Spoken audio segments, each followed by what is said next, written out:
बल्लेबाजी की यहाँ पर the good batting shown by the batters of Shippen team. Bilal Ahmed को 1 second. He got the ball to Midami Jan for a 4. A beautiful shot connected by Lara. Of 7 hours. The score is 74. That means the run rate is 10.7. अच्छी run rate है और जो current run rate है वो है 3.8. इसका मतलब कि अगर ये दोनों बैट्समैन विकेट पे रुके तो आसानी के साथ वो ये मैच जीतेंगे. यहाँ पर बॉलिंग में परिवर्तन.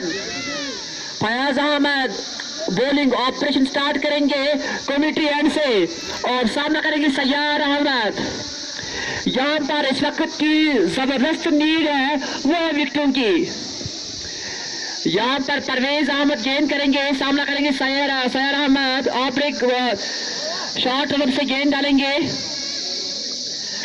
यहाँ पर स्टार्ट किया रबत बॉलर ने, क्रॉस किया अंपायर को, गेंद डाली. ओ अच्छी गेंद थी, चकमा दिया यहाँ पर गुड स्पॉट.